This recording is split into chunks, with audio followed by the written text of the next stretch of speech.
Oh, welcome back, everybody. Happy Tuesday to all of you out there. 600 ESPN El Paso, along with Adrian Broadus. I think we got Alberto hanging out, too. Alberto was hilarious. I'm wearing a sweater vest today, and Alberto sees me in the hall and goes, here's his reaction. He goes, I like your sweater vest. I'm like, thanks. I mean, what a great reaction, you know? I was expecting a normal, I like your sweater vest, but he had to throw the old laugh in there as he was starting. So I'm like, I mean, seriously, man. I didn't laugh. I didn't laugh. You did laugh. No, yes, I didn't. Just like that. You had that exact same laugh. That's exactly what you had to start off. Maybe a nervous laugh? Why would you be? It could be. Why would you be nervous around me? He's been around me forever. He knows. It's no big deal. But here's the honest to God truth. I've had this sweater vest for years. I've never worn it. And I was going through my closet today because it's a little chilly out. And I was looking at all my clothes. And I saw that thing, and I said, you know what? I'm busting out the sweater vest because I'd never wear it. So today I put it on, took it to UTEP, took it to the Sun Bowl, took it to Pro Day. Of course, I was wearing a jacket underneath or over it, so you couldn't see it. But now I've got it on, and that was the first reaction I get from Alberto. Like your sweater vest. I just thought that was hilarious, Adrian. That was right when you were getting ready to start SportsCenter. Okay, I'm glad I didn't hear it. I probably would have laughed too, just at the reaction and everything. I would also say I love vests. This is the vest weather time, right? It Late is. March. It's cold in the morning, cold in the evenings, or late afternoons and stuff like that. And in the day, you just have the sweater vest. I think I'm in on that. I have a Texas one myself that I like to wear, and yeah, I think we need to start all rocking more vests here on the show. This one's comfortable, really comfortable. And I got it as a gift years ago. I think it's got the El Paso Country Club little logo on there. Flex on them. It does. And it makes me want to go out and golf out there is what it does. So it's very nice, and I broke that out, and I feel good. And Cade McConnell's back with us today. He's interning this semester, even though it's spring ball right now. He's here. He gets to see it as well. Welcome back. What's going on? Hang on. There you go. There we go. Number Perfect. 3. We're all good. What's happening? I'm so happy to be back. It's been a minute. We had spring break, Yep. and then we had the NCAA tournament on last week, so some of the shows weren't on.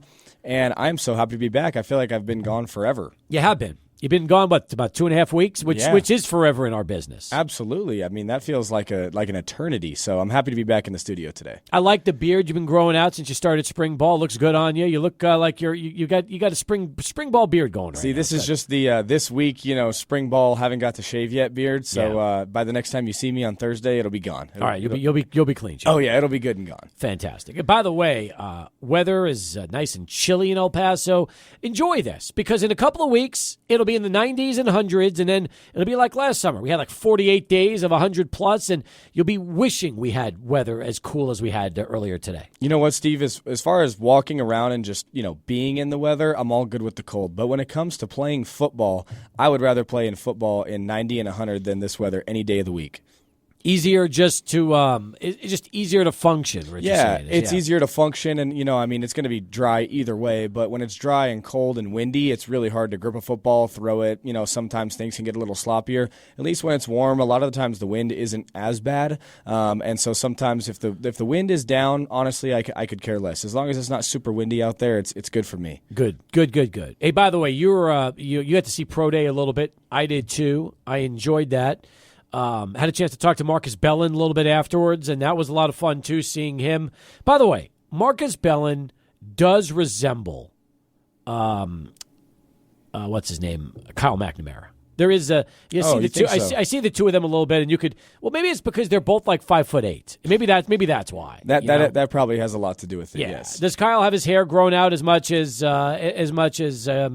No, Marcus does? Kyle's got it short. Got it short, so he's a little cleaned up, and then Marcus got some of the hair that flows out the back of the hat type of thing. Yeah, Marcus, when you have hair like that, why cut it? 100%. That's Marcus's claim to fame right there. And Marcus, by the way, was able to be a part of Pro Day today, along with a couple of other players on the team. And 9 minors worked out.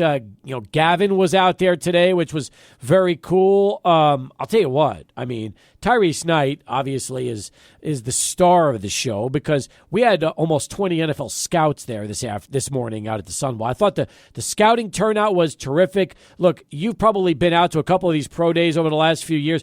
I've never seen a turnout like this in quite a while. No, I haven't seen one like this, and obviously I got to see last year's pro day was the first one that I got to see, and there were a couple of coaches there, and we had some great players there to watch, but this year was definitely different. I mean, having almost 20 scouts there, makes a difference. There was obviously families of the players in the stands, but there were also just people that wanted to come out and see how these guys performed, and overall I was really happy with how it went. Adrian, you were out there early. You had a chance to talk to the Bengals scout, and I know the Bengals scout loved Tyrese Knight. Yeah, first off, I've covered UTEP. This is year 9. I've never seen a contingent of NFL scouts like we saw today other than Aaron Jones. I think with Aaron Jones, he had about 20 NFL teams. Like, and they were all there, of course, to watch Showtime. Now, this time around, the fact that he brought all these scouts to El Paso, I thought was really cool, Steve, because these individual scouts like the Bengals scout, they wanted to work out Tyrese Knight individually. So he's getting these individual workouts, individual meetings,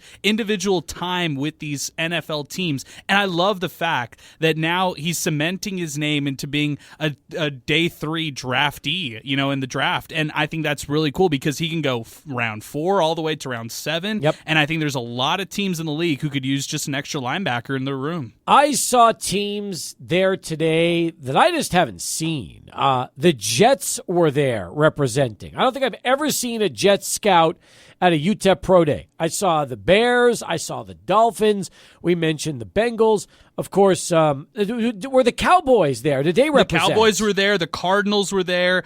We also saw the Lions there this morning as well. I mean, there were a lot of teams. The Buccaneers, who held meetings with Tyrese Knight over the NFL Scouting Combine, they were there. I've never seen the Tampa Bay Buccaneers come out here to this area. You've seen the Jaguars before, but they were back as well. I also listed teams like the Dolphins and the Bears. Bears weren't supposed to be here, but they ended up showing up. Texans did not show up today. Were the Giants Giants were here? And by the way, the Giants are interested in Tyrese Knight as well. They really like him. Yes, So. and I know they've also shown interest in Gavin Hardison over the season. The difference is sometimes over the course of the season and fall camp and things like that, scouts come through the building. That's their job. They make their way around the country. And so you see a lot of different guys coming through the building, which is always good, but it's very promising when they're all back at Pro Day. That means that over the course of what they like throughout meeting with guys and then seeing out on the field, now they want the last looks at Pro Day, and that's a really good sign. You talk about who helped themselves today. Andrew Meyer. My goodness. Oh, my God. You talk about what he did. I think I heard, was it a 33-inch vertical? Yes, so Andrew Meyer today came out there and jumped a 33-inch vertical, which, let me tell you, Steve, I don't jump a 33-inch vertical. I haven't trained for the vertical, but at the same time, I mean, that is a big dude that is jumping really high in the air and could, outperform skill guys even in that metric. He jumped a 9'8" broad jump, and then unofficially, I mean, we were just timing him ourselves, but both times that we had multiple guys on our phones timing him in his 40, he was right at 5 or a sub-5 40-yard dash. I mean, that is very impressive. For an offensive lineman, it is huge, and all of a sudden, he goes from a guy that has always been considered one of the better offensive linemen in the league to now somebody who absolutely will have an opportunity to try to make an NFL roster. He absolutely should. It would be a disappointment to see that if he doesn't get a chance. And definitely, if it's not the NFL, it absolutely should be, the USFL or something. The UFL, right? The UFL, UFL in those younger leagues. But I hope he gets a shot at the NFL because I believe he's good enough to do that. Gavin Hardison threw today, which was exciting as well. And I'll tell you this much. If Gavin Hardison is not 100%, he still today showed what he's capable of. Arm looked good, was able to throw the deep ball, was able to throw the out patterns. And again, Gavin is somebody, just because of the arm strength that has always been his calling card, could easily give him an opportunity to play pro ball. No doubt. I got to talk to Gavin a lot today and was kind of helping out with some of the drills that he was doing and things. And I think that the big thing for Gavin today was to come out, show all those scouts, look, my arm is okay. I'm not damaged goods. This wasn't an injury that's going to take away my career. I'm still the same guy with all the skill sets that you saw over the course of my career. And can I go out and show that I can do that still at a top level? And he did that today. Throwing to receivers that you've probably never thrown before. It was windy today. It was cold. So whether or not you're putting the ball on the money every single time wasn't what these scouts were looking for. These scouts were going out there and looking, hey, is Gavin Hardison still the same dude? Can he still spin the ball like it? And does he still have that monster arm that we saw for all those years? And the answer was yes. So I was really happy with how he performed today. Meanwhile, Keith Meister, who is a orthopedic surgeon out in the Dallas-Fort Worth area, he's the one that took care of Gavin's arm and elbow this past year. Meister is one of the best orthopedic doctors in the country. I mean, he does so many procedures on ball players, baseball players, big leaguers. When I heard that today, and I heard Gavin's dad tell me that, I was like, wow.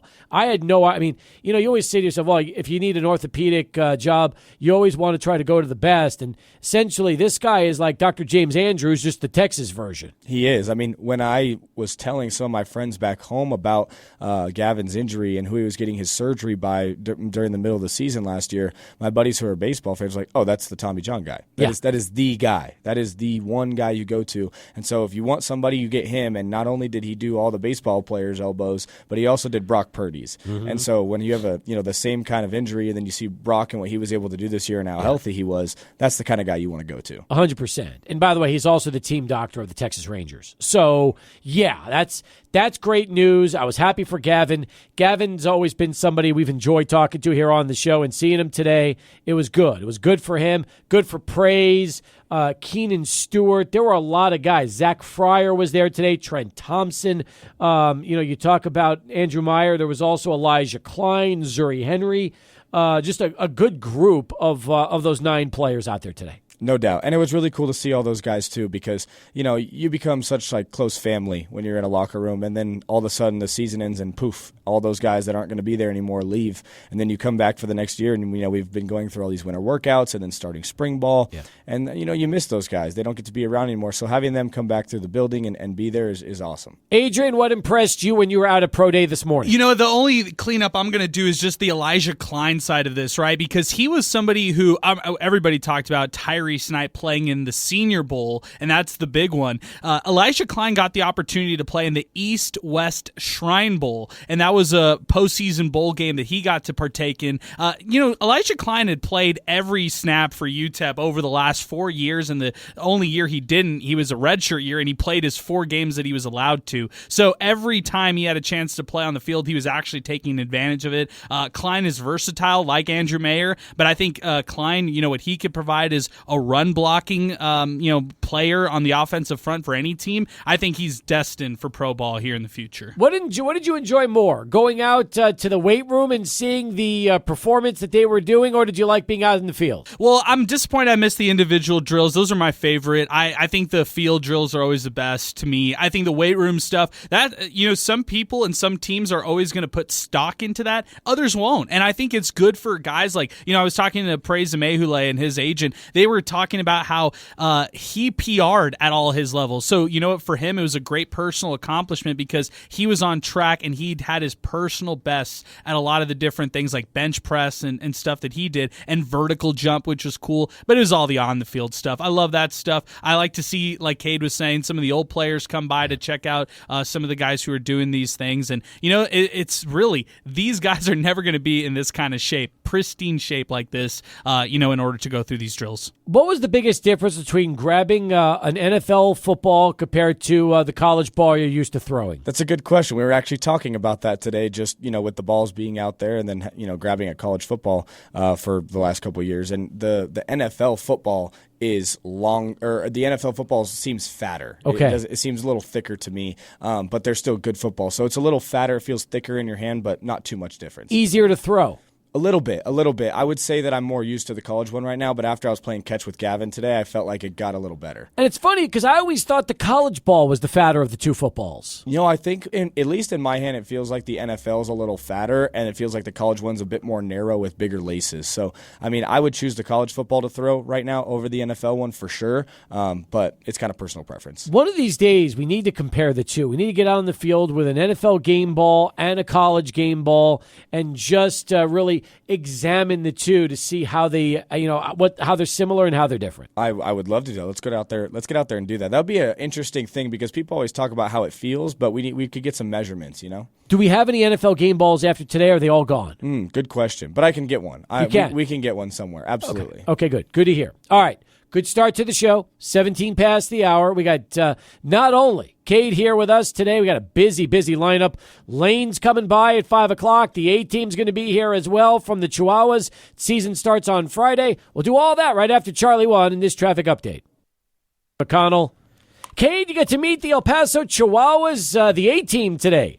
Angela Olivas, Andy Empfeld, the season right around the corner. We talked so much football with you. Hey, you played baseball growing up. Have you had the opportunity to see some Chihuahuas games over the last year plus? Oh, I have. I love going to the Chihuahuas games. I love being in Southwest Stadium. It's one of my most fun activities outside of football. Outside of the sport of football, it might be one of the coolest places to go in this entire city. Awesome. We love having you. Yes. Let's do it. We could do like a little football collab. Right? We'll have the football team come out. I know all the guys would love it. Let's do it. Let's do it.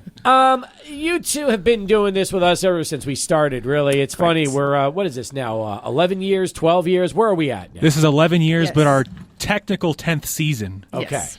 But 11 years. It's, where does the time fly? You guys? blink. Where does the time fly? The season starts officially on Friday. Home schedule starts a week from today. That's a week correct. from Tuesday.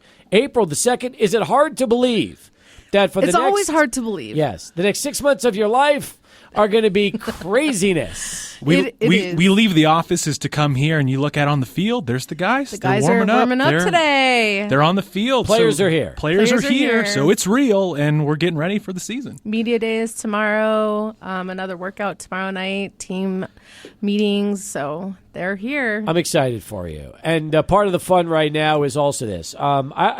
You've already given out a lot of promos for this We upcoming have. season. So the cool thing is this, and Cade, this is what I preached this. I was talking to somebody a couple of days ago about the Chihuahuas, and I said, look, if you buy your tickets now for the games you want to go to this season, you're going to lock in the lowest prices, number one. You're not going to be having to complain that it's $40 or $50 to go sit when you're trying to get tickets the day of a game and it's almost sold out. And you're going to be going to get what you want. So it's almost like this is the perfect time from an individual ticket standpoint to look at your dates, plan the season, and decide, okay, these games we want to go to, let's take advantage of it now and not wait till the last minute. I might have to go take advantage of that myself because, although there's not a bad seat in that entire stadium, sometimes us college kids, we got to find our deals where we can. So buying the tickets early might be the move for us. That way when we decide that we want to go to a game, we're not over there deciding between dinner and going to the Chihuahuas game.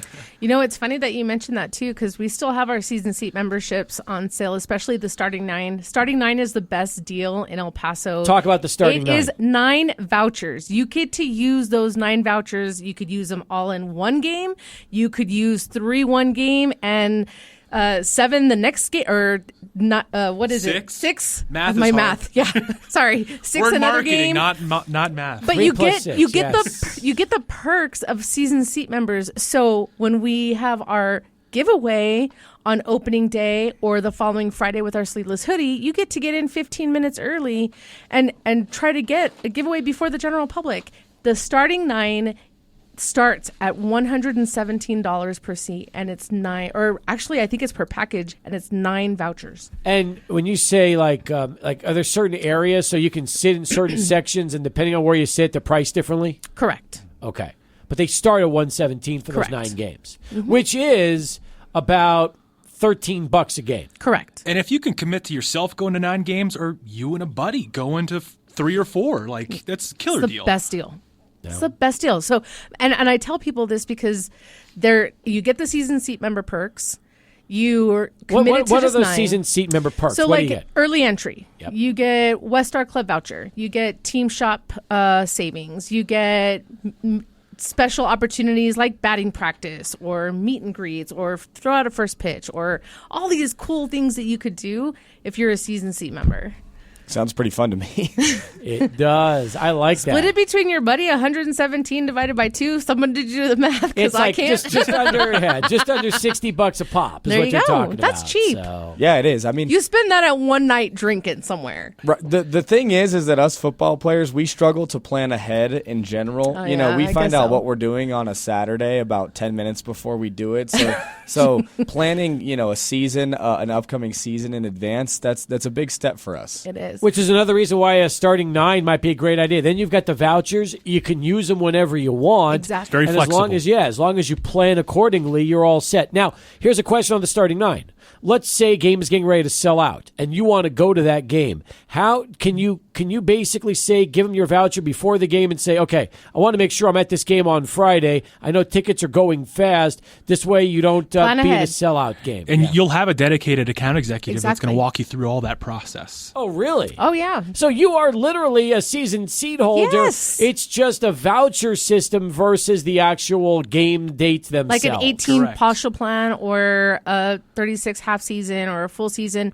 A starting 9 is a season seat membership. I love that, guys. That's a great idea. Isn't it? That is. Great value. It is a great value. Yep. By the way, you mentioned all the games, the giveaways, what's happening. We've got promotions every night. Are there a lot of changes to the promotions this year, the daily promotions, or are they going to be the same as last year? Yeah, so we do have some new, fresh Day of the Week promotions.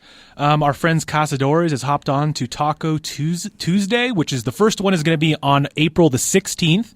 And there's going to be one of their canned cocktails as one of the specials. Seniors Eat Free has moved back to Wednesdays this season.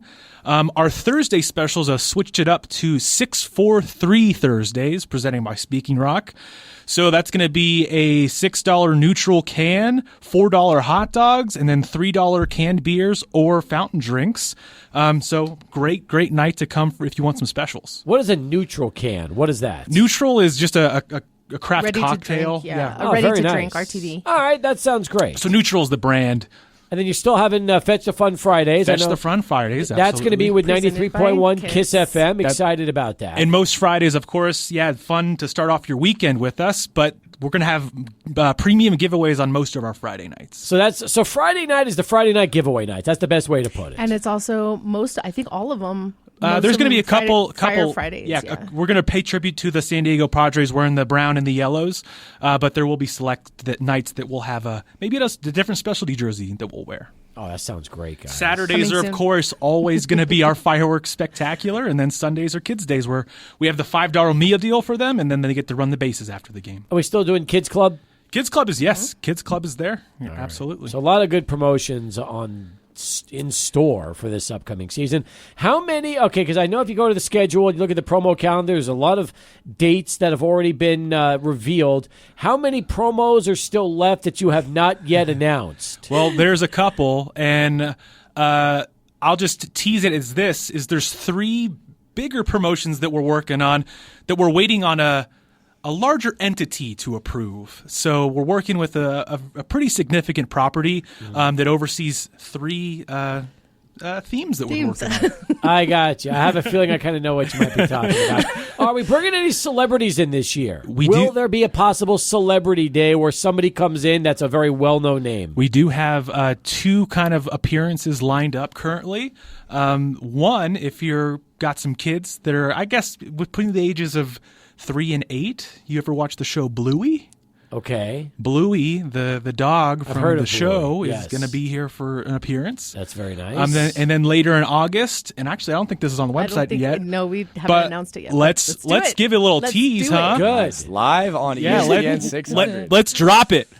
Kate Flannery. from Yay. The Office. Meredith into town. Meredith will Look be in at town you. in August, so we'll Oh, have very a nice. night where she'll come and do autographs and pictures, and Will then she be here for throw out a casual? first pitch. Will she be here for Casual Friday? Right, exactly. So, excited to have something like that. We've never had anyone from an office or a big show like this before, and excited. You've come close. In fact, I know that We you've come did close come in the close. past. Yes, so we did. Let me say this. I know a lot of the Office cast. They do this. They go out and they're signing autographs. There's bobbleheads that sometimes accompany them. It's very cool. The Office is truly, Cade, one of my favorite all-time shows. It's hilarious. Oh my gosh, how could it not be, right? Yeah. I mean, it's like it might be the ultimate like feel good show. You no matter what kind of day you're having, you put on The Office, it get a little bit better. It does. Up until about season 8. You think so? See, I didn't mind the last 2 seasons. I still love them. I mean, I had no problem I still with watch Robert them. California. I mean, it's on 2 stations at night. If you really know, I mean, I really know because I watch it almost every night. But yeah, I like it when Michael Scott is on there. But I'll tell you about Kate, that the booking agency, we're going through all potential talent that we can bring in. Yes. And they said that Kate Flannery is by far one of the best talents in terms of fan interaction. I heard and just she's amazing. The type of person that she is just off the wall. She's going to be awesome. Fantastic. Can we get her on Sports Talk before that game? Is that going to be a possibility? Potentially. We haven't figured out the travel and stuff yet, but we'll keep that in mind once we lock that in. We would definitely like to talk to Kate before the appearance at the ballpark. Is it going to be a weekend appearance, or will that be during the week? It is a Thursday night. Oh, very nice. No, it is a Thursday night. Good. More to come. We'll keep you guys updated at EP Chihuahuas on all our socials. Thank you for dropping that. That's a nice treat. And I was wondering if you're going to be bringing if somebody from that show, because I know Brian Baumgartner does a lot as well. And we had Brian on when he had a book out on The Office. We had him on. He's a huge sports fan too. So Absolutely. very cool that you guys are doing this. I love that. Hopefully you go through plenty of the cast over the next few years. That would be awesome. All That'd be cool. More in a moment. The A-Team is here. We'll talk about now. That's Angela Olivas, Andy Emfeld. We got Cade McConnell here. We got Alberto here. We got a full house on Sports Talk. We've got Lane coming in just a little bit as well. Opening day, a week from today, Tuesday, April 2nd, 6:35. However, our coverage starts this Friday from Albuquerque with right. Tim Haggerty. Season begins. You mentioned that the team is already here. They're working out at the ball field. Tomorrow is media day as well. We're excited about that. You tell me, guys. You've got now an official salsa of the El Paso Chihuahuas with La Posta. That's do. exciting, isn't it? Absolutely. So we have La Posta. Desert Oak Barbecue will be in the ballpark this year. Nice. Fantastic. Gozo's Ice Cream will be a part of it as well. Look We at have this. some new stuff coming, and we're excited. I mean, this is what we do, right? Is listen to what people have to say and go with it. So Did we're you already excited. do the food preview for this season? Not yet. Okay. We actually had a ton of off-season events to start the season, and so we haven't had the opportunity, but we are looking at some dates right before the second homestand to try to get people in the building. Fantastic. Will there be some? You mentioned some of the new food items that are going to be at the offerings. It sounds terrific. It's delicious. Yeah, I got to be a part of the La Posta pitch, and they were bringing all these different items and stuff. And, honestly, I don't know exactly what's going to be in the ballpark, but the stuff that they brought us to sample in terms of the different salsas and spices and stuff it was delicious. Excited to have them as a partner. Yes. Good. All right, so with the season starting next Tuesday, you begin with a 12-game homestand, right? Right out of the gate. Or do you go 6? No, It's just a Yeah, 6. 6 and then the road game, and then Correct. you come back. Okay. 6 road game. We'll have soccer in between there on April the 12th, and then we'll be back on the 14th. Okay. 15th? The 16th is the Tuesday. Yeah. And Round Rock, by the way. Round Rock will be the team that kicks off That's right. the season. Yeah, it's interesting. I was going over the scripts, and we're playing the AAA affiliate of the World Series champions back-to-back years. We did the same thing last year. Oh, that's did. true. Now, did you grow up a Dodger fan or an Angel fan? An Angel fan. Okay. I told you this, Steve. I've had a long track record of pain and suffering for my professional sports teams. It's funny because Matt Clarkson, who works in Andy's department, is also a massive Angels fan. So we hear about and it. he says that all the Exactly. time. It's just there's little to no happiness. Exactly. I guess I guess the good news is when the Salt Lake Bees come to town, are they coming this year? Do we know if they're on the home schedule? Let me take a look. They do. Okay, so that's Towards that's the end right. of the season. September 10th Yes. through the 15th. I got to be there. You do. You're gonna have to figure Wait, out a that's way. Though. during That's season. during. Yeah. You're gonna have to pull off some magic to make that happen. I mean, there's a Do you guys- chance Trout will get hurt and then he'll be rehabbing. So. Right, Yeah. right. Do you guys Hopefully get that days doesn't off happen. during the year at all, or no? We get 1 day a week. What day is that? Mondays. Yeah. You're, Oh, Yeah. yeah. Nope. We I don't play got on bad. Mondays. I got bad news for you. You're toast when it Right. comes to Salt Lake this year. Well, that's not good. No, but you'll have to be watching all the other teams that are going to be coming because Tacoma, Reno, Oklahoma City, Sugar Land, Albuquerque, Sacramento. It's going to be Round Rock, Vegas. It's going to be a busy season. A lot of home games, a lot of fun this year. It is a ton of fun. I mean, Andy and his team have come up with a very creative promo schedule, stuff that we haven't seen ever, and then stuff that you have seen. We've just redesigned and tweaked it. What's your favorite promo item so far that's been released? What do you say is Ooh. just the ultimate? Oh man, that's kind of tough.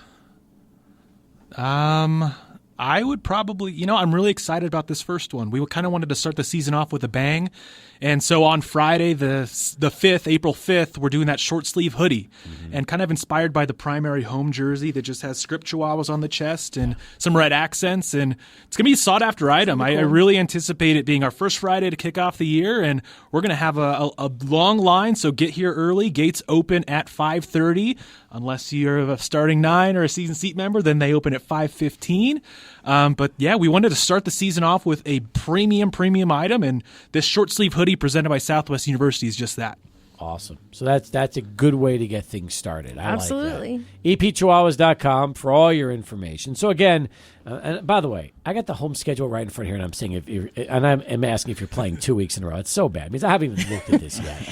So We only have one 12er, and it's the beginning of May. That's correct. That's true. Everything else is a week on, a week off, a week on, a week off. All right. I like. Well, do you guys prefer that? Do you like the week on, week off, or would you rather just knock all 12 games out at once? It gives us a little more structure ahead. And actually, it's unfortunate because we don't have 12 games off. So we don't get the benefit of getting the opposite of 12 at home. Yeah. But no, I think if it was me, I prefer 6 on, 6 off. I think It's same. I mean, I work soccer too, so Yeah, but you know what's it's really cool for you guys? From July 8th through the 29th, you only have 3 games during those two games. locomotive Correct. matches in between there. Do you both have to work locomotive? No. Just me. Oh, there we go. I'll tag in if they need me, but no, I'm focused on Chihuahuas, thankfully. I like that. Anything else we should talk about? Yeah, just a reminder, we have 5 day games this year. The first one is April, the second homestand. We have 2 in May. A party on those day games. Get your tickets now because we have been selling them like crazy, like hotcakes. Yeah, by the way, April 17th is a 12:05 game. That's going to be right. the Wednesday. But then May 8th at 11:05, Correct. which is Wednesday. And then 2 weeks later on the 22nd, also 11:05. That's correct. And then the last 2 midweek day games will be at 12:05 in September.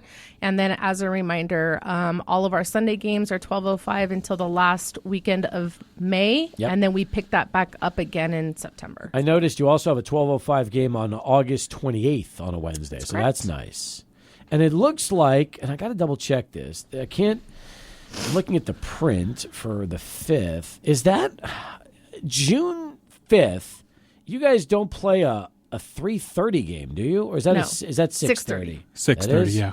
Okay. All right. Good. And there's just something special about day games. We can't really take advantage of them in the middle of the summer here in El Paso. It's a Yeah. little bit hot.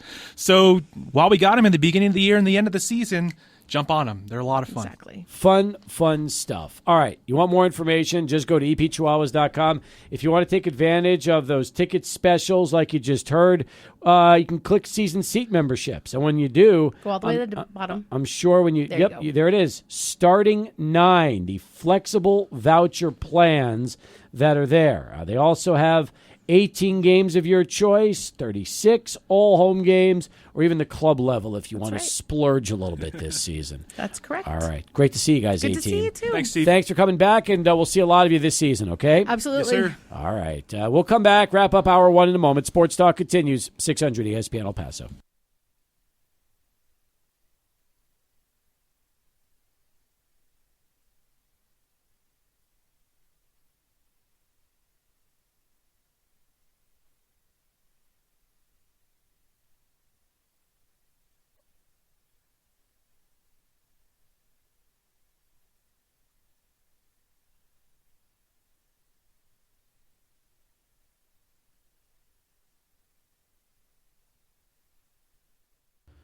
Talking under center with Cade McConnell right now. UTEP quarterback, 600 ESPN El Paso spring intern. Here as we continue, my thanks to the A-team for joining us. Cade's pumped. He's ready to go. And that new season ticket plan, the starting 9, it's a good deal. It's a really nice deal. It's a great deal, and I am juiced right now. I'm happy to be in the studio. Like I said before, the A-team was awesome. It's getting me excited for the warm weather to come.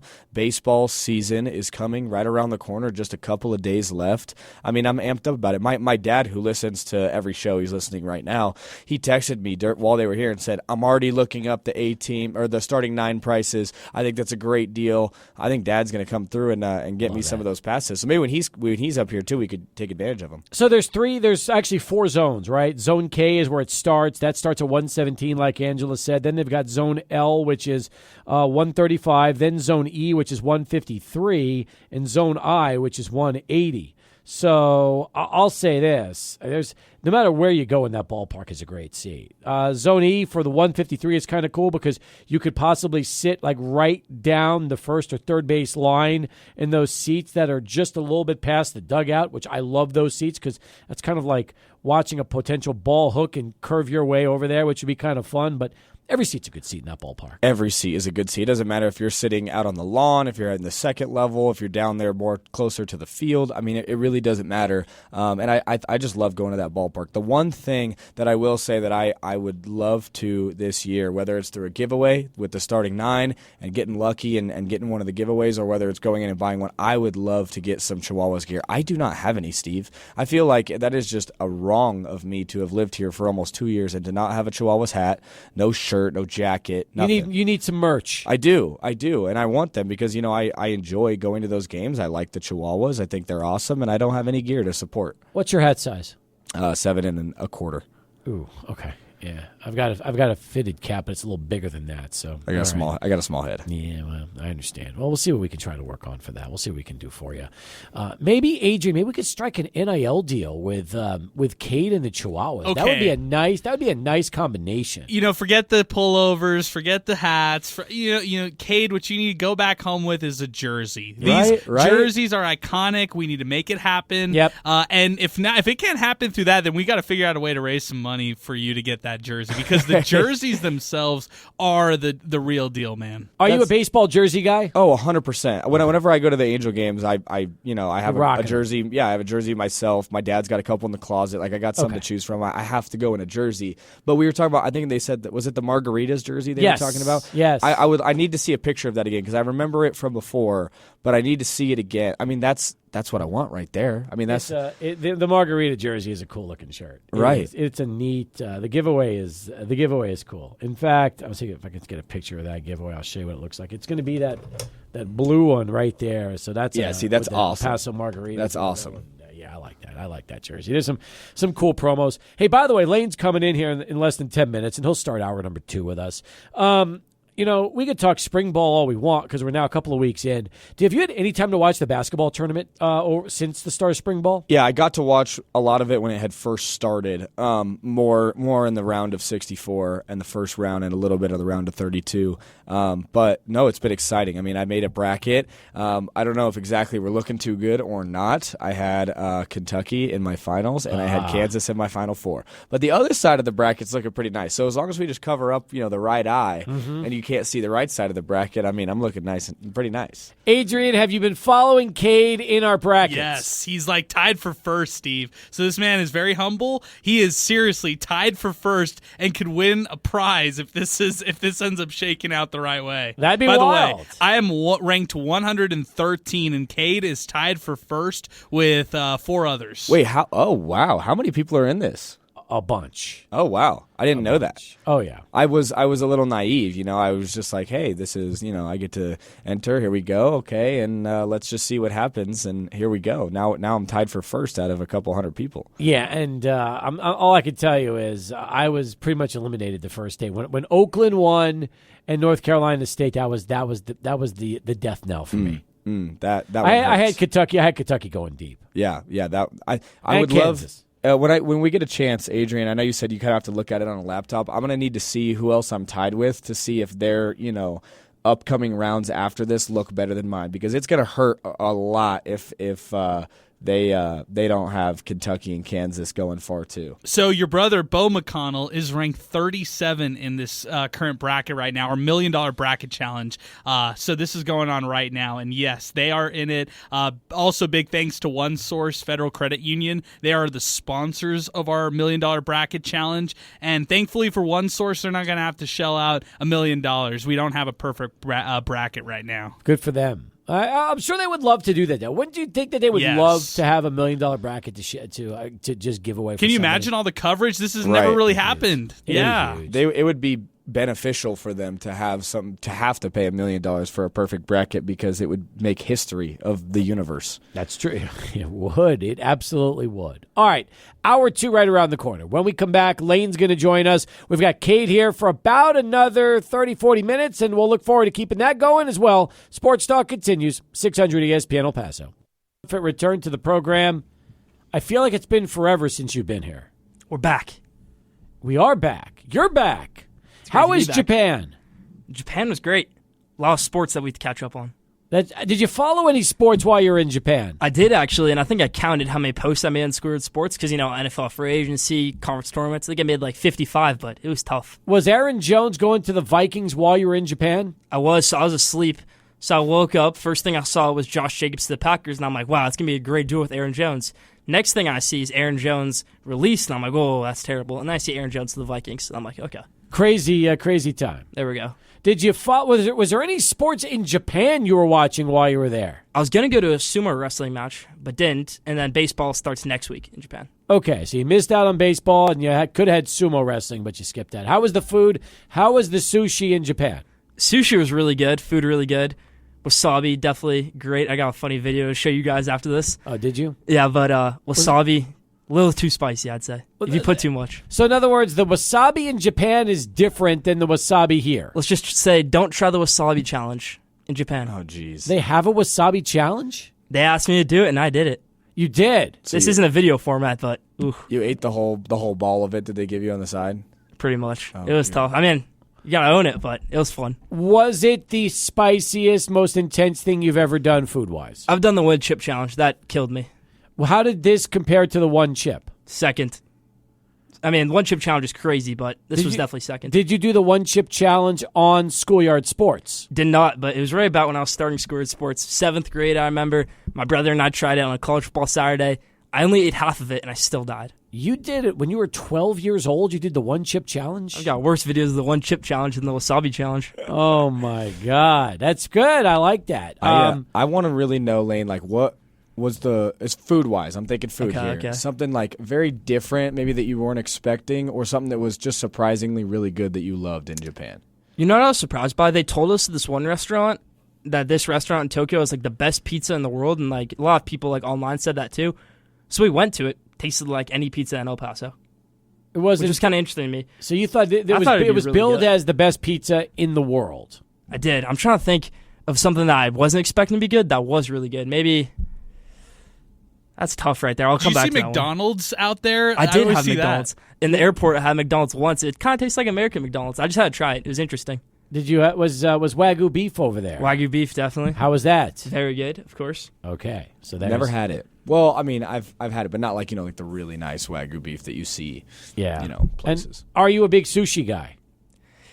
I can be at times. I don't like sushi when there's a bunch of stuff in it. I don't like it when there's avocado in it, cucumbers in it. I don't like that stuff. So do you like it when it's just kind of either one thing, one fish, or do you like it when you're just eating essentially a piece of fish on top of some rice? If it's like tuna, wasabi, rice wrapped in like sushi, that's good. Yeah. Okay. Yeah. Do they have the kind where it's like the shrimp is like alive and stuff? Did they do stuff like that too, or no? I don't eat shrimp, but maybe they did. All right. Well, I've seen some of those things where they call it dancing shrimp, and the shrimp is like alive, and then the sushi chef kills it on the spot and then hands it to you and makes you eat it. I'm all for that. I could not be a bigger sushi guy. Everything, eel, octopus, whatever you want me to eat, I'm eating it. I saw octopus. Mom didn't let me try that though. No, would you have tried it if Mom said yes? Probably. So you've tried salmon, you've tried tuna. Have you tried eel? Never tried eel, but that does sound exciting. No, it is good. You could go right like down eels. here to Sonny's and grab yourself something that's Eel. got eel on it. It's really good. Eel You is know eel's it's edible. you're not. No, it's not like an electric eel. I know. You're eating, eel's delicious. It's It great. is. It is really, really good. Especially when they put a little eel sauce on top of that. That's the way to go. All right, college basketball. How are your brackets? Schoolyard Sports Bracket, worst bracket I've ever made. It's a great episode because there's great analysis. Say you watch that episode before the tournament. Oh, this kid's going to get all right. It's a great episode because usually I do pretty well in my brackets every year. This is the worst bracket I've ever had, Steve. Why? What do you think it is? Kentucky. Oh, yeah, Kentucky let you down. Too many dumb upsets. I picked Morehead State over Illinois because, I love Jordan Latham when he was here at UTEP. He's on Morehead State. They start the game up 9-0, and then they lose. A few other bad games in there, just terrible. Okay. Nebraska in my Sweet 16. Not a good bracket. Yeah, Auburn in my Final Four. That's rough. Lane, I don't know if this is a good time to tell you. I don't know how I'm going to look at the end of it because I have Kentucky in the finals and Kansas in the Final Four. But I am currently tied for first in the bracket with them here. So out of, what is it, a couple hundred people in there? He's been amazing. Yes. That is amazing. That is pretty cool. He's on a roll, man. He is on a roll so far for our brackets. It's been so impressive. It really has. Did you have North Carolina State? I did not have North Carolina State. I trusted Texas Tech. I was mad at North Carolina State for beating Duke. I'm really happy that they're in the Sweet 16, but I thought they should have lost to Oakland, and I was surprised that they beat Texas Tech. Yeah, they've had a good run so far. They really have. DJ Burns, great player. Did you have Texas winning a game in the tournament? I had Texas going to my Sweet 16. Oh, you Tennessee. did? They should have beat Tennessee, in my opinion. Tennessee had 1-3, 4 minutes left in the game. Yeah, I know. Well, they just the problem with Texas in that game was they just couldn't score. The problem with Texas in that game was Rodney Terry. Hot take from one Lane I should be Frank. careful. Rodney and I've had Rodney on my show. I got to be careful there. Listen to that. Man, problem in this game is I love Rodney Rodney as a head Terry. coach. I just think Rodney was the problem in that game. Why was Rodney the problem? What did he do? Rotations, other things. I think he could have handled that game later on and down the stretch better. Okay. I think they had a good season for Rodney's first full season as the head coach. When you see Rodney, would you tell him to his face, Rodney, your loss in the tournament, you were the problem? Would you tell that to him? Probably not. I definitely would not tell Rodney that. I love Rodney. I loved him when he was here. Saw him at the Pump Dinner. Interviewed him there. Great guy. But, yeah, tough game right there. You know, when Joe Golding was in his first year at UTEP and the Miners were, doing really well, I was on the air talking about, Joe and what a great job he was doing. And Rodney calls me one day. At the time he was working at, I guess, Texas. That was the year he was still in this man. He goes, why are you, so positive about Joe? You were never like that with me. And I'm like, you're not even in town. Who's telling you this? So he's keeping tabs. Rodney was making me laugh, and I think I told him, I said, well, Rodney, he's doing better with your guys than you did. And then we all got a good laugh out of it, and we started talking and just catching up. And I thought that was hilarious because I was told Rodney was upset with me because I was talking about Joe on air and how I was much more, I was very complimentary towards Joe, and Rodney felt I was never as complimentary towards him. Now, I think Rodney's an amazing guy and a great coach. I will say this about Rodney Terry. When it comes to recruiting, you could easily make an argument that he is the best recruiter in the country. Oh, for sure, without a doubt. He brought so many top players to UTEP. Although they didn't do much in their time at UTEP, still top players. Adrian, did Rodney ever call you and ever have a bone to pick with you on Miner Talk no. or anything like that? He never called me. He would talk to me in person about things that he disagreed or agreed with, that I would say. And so, yes, I would get in-person feedback. Never called you from Austin upset about something he heard you said here in El Paso while he was gone? Okay. No, but I will say that it's not over yet. There's always time. There's still time. That's true. Meanwhile, here we are in the Sweet 16. UConn, Arizona. 2 El Pasoans, one on each team. Tristan Newton, KJ Lewis. You tell me, who's going to go farther in the dance? Do you think UConn has a legit chance to repeat as national champs? I think they'll definitely face off in the Final Four, and I think Arizona gets the job done. They're a great team. But KJ Lewis is not the main factor on that team. He's a great factor. He's going to be a main reason why they're in the Final Four, in the championship, but he's not the main reason. Caleb Love is that main reason. I think he wins the battle against Tristan Newton in that Final Four game. At the same time, there is a possibility that KJ could come off the bench and guard Tristan Newton. And how great would it be to see 2 El Paso basketball phenoms that could play opposite each other and actually guard each other in that game? Chapin versus Burgess in March Madness. Wouldn't that be wild? That sounds great. I agree. On the other side of the bracket, who do you like? Other side of the bracket, who do I like? I still think Creighton is going to make the Final Four. I think they beat Purdue. I love that Creighton team. And right now, I think Duke can beat Houston and make that Final Four. They're going to have, I think this matchup, if they win this matchup against Houston, the winner of this matchup is 1,000,000% going to the Final Four. Marquette, North Carolina State, I think Marquette gets that done, but I think Duke and Houston are both better teams than Marquette. Big East has had a very good run so far in this tournament. And did the Big East get hosed, in your opinion, on teams like Providence, St. John's, and Seton Hall all getting shafted, and the Mountain West getting 6 schools? Well, here's something interesting. So St. John's did get hosed a little bit. They should have been in the tournament. But something the NCAA said and the selection committee said a month before the season was that if you're playing your conference tournament at your home stadium, they don't consider that neutral site. So let's take St. John's big wins in the Big East tournament, which is at their home court, Madison Square Garden. They counted that as a home win, non-neutral site win. I think that might be a big factor why they didn't get in. Providence shouldn't have gone in. Seton Hall, potentially, but also they didn't do well in the NIT, so you can't make an argument. Okay. So, did the Mountain West deserve all 6 schools, in your opinion? Yes, for sure. Okay. Nevada was doing great. Colorado State did great in their first game, so yes. Despite Tennessee still being in the Sweet 16, the SEC had a struggle through the first 2 rounds of the tournament. SEC definitely had a struggle. Future SEC team Texas lost to Tennessee. That's Tennessee's best win of the tournament, obviously. I just want to see how they can keep on going because Rick Barnes hasn't made the Elite Eight as head coach of Tennessee. Yeah. Is he going to do it this year? Lane Frank joining us here. What episode do we have this week for Schoolyard Sports? We've got episode 162 recording in an hour. In an hour? In an hour, 6:30. All right. So when do you have to get out of here? You have to get out of here around 6. 20. You can stay till 6. I can stay till 6. How nice of you. I like that. That's good. And just go right home and start recording. Go right home, start recording with my team. We got more to talk about with you. In fact, we'll talk baseball. We'll talk some other sports as well. Baseball season's right around the corner. Well, we could talk football, the rules changes, all the off-season activity, all that stuff as well. One basketball thing before we wrap things up with you, because I am kind of curious to get your take. John Calipari, is he finished at Kentucky, or will he change his style of building his roster in order to avoid these early exits? I think he's a guy who gets tenure at a school like Kentucky, but also change needs to happen. Coaching staff changes, that's something that could happen. Maybe it's philosophy. Start going for more players in the portal, not so many freshmen. That's what I like. And I don't know about you, Cade, but the philosophy for a guy like Coach Cal has been great for so many years. But now with the portal and NIL, teams are loading up on veterans. And around this time of year, if you play one of those teams and you've got a team full of freshmen, a lot of the times you will get exposed. It almost seems like Cal has to now add a few veteran leaders to that nucleus every year. That's the balance that coaches have right now across all sports with NIL and the transfer portal is, can I bring in talent that can play now, veterans and people who know their way around, a playoff picture, game time experience, but also being able to have the right guys in there so that the team can gel fast enough in order to be an actual team instead of individuals. This just came in on Twitter and X a moment ago from Eddie Morelos at DeMayorLC. I am with Lane of Schoolyard Sports on his take of the Texas game. He is spot on.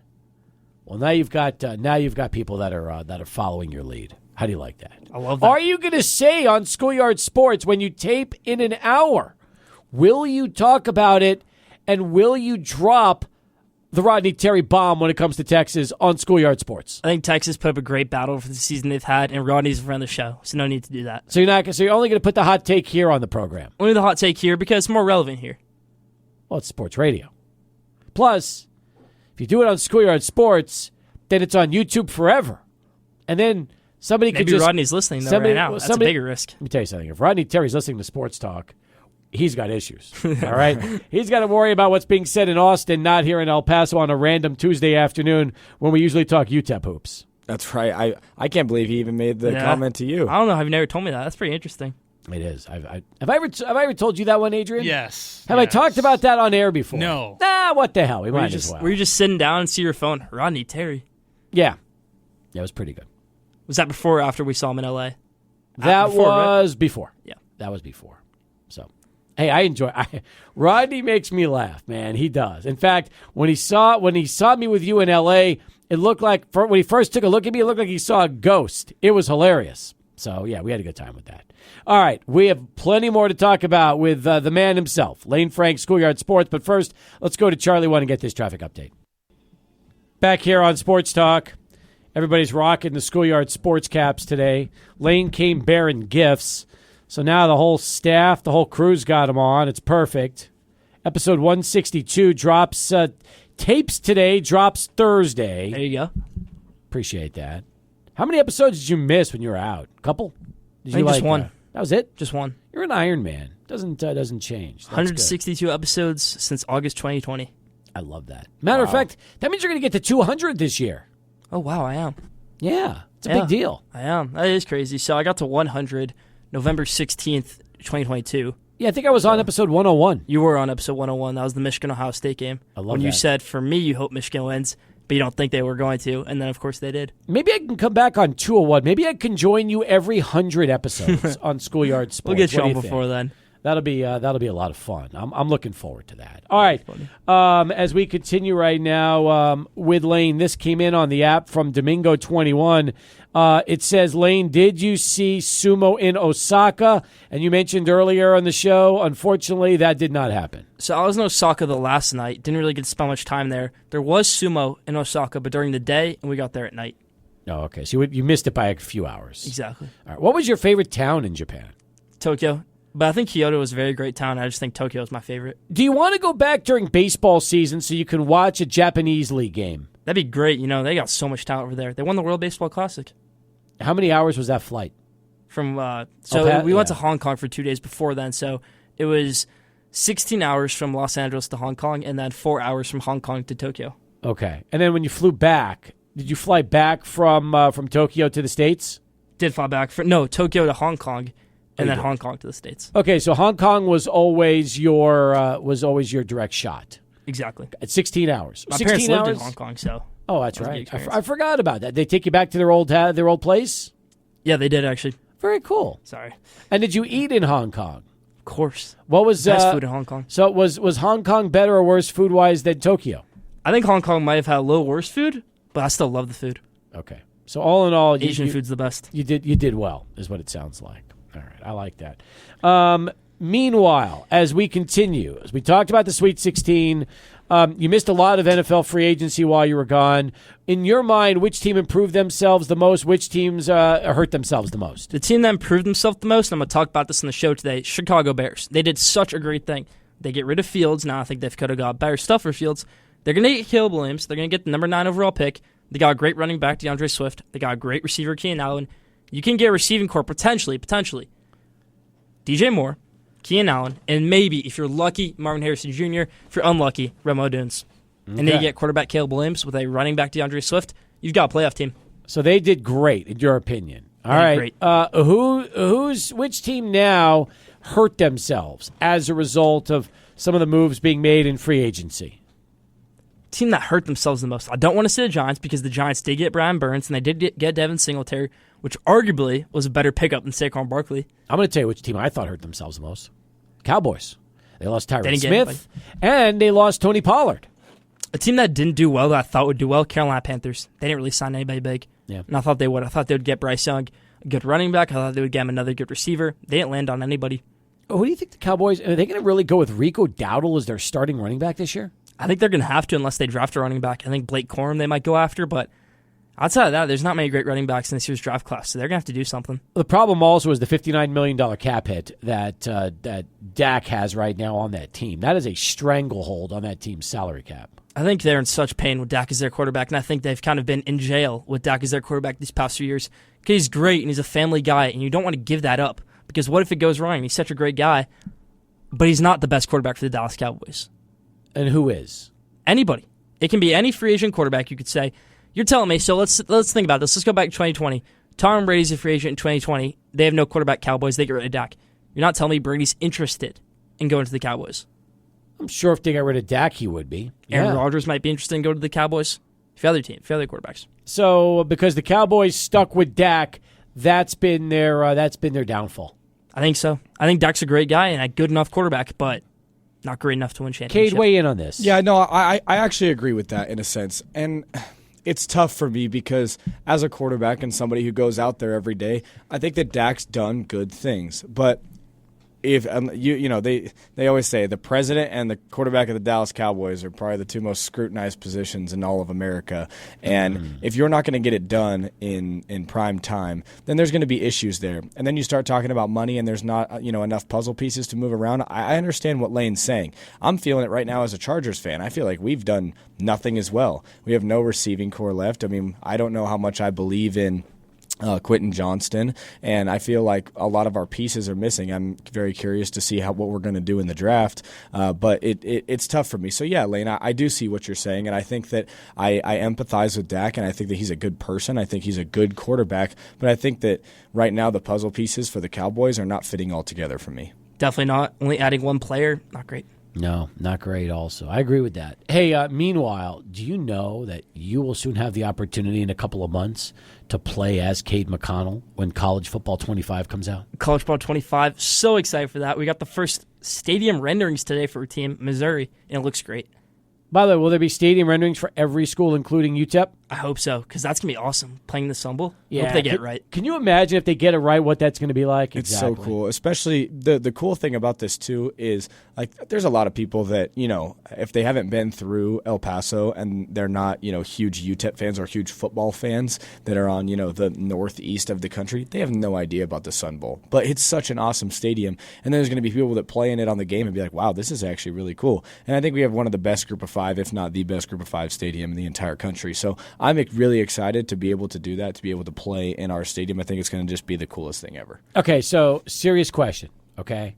I'm sure you're going to play Michigan in Dynasty mode the minute you get the game. There's no doubt about that. Will you play UTEP in Dynasty mode and be Cade McConnell and see if you can take UTEP to a natty playing the game? So we're going to try to build UTEP up from a natty. We're going to take them from conference to conference, maybe go from Conference USA maybe to Mountain West in 2 years, then maybe let's go Mountain West to Big 12, try to get a natty, hopefully, in Cade's time at UTEP.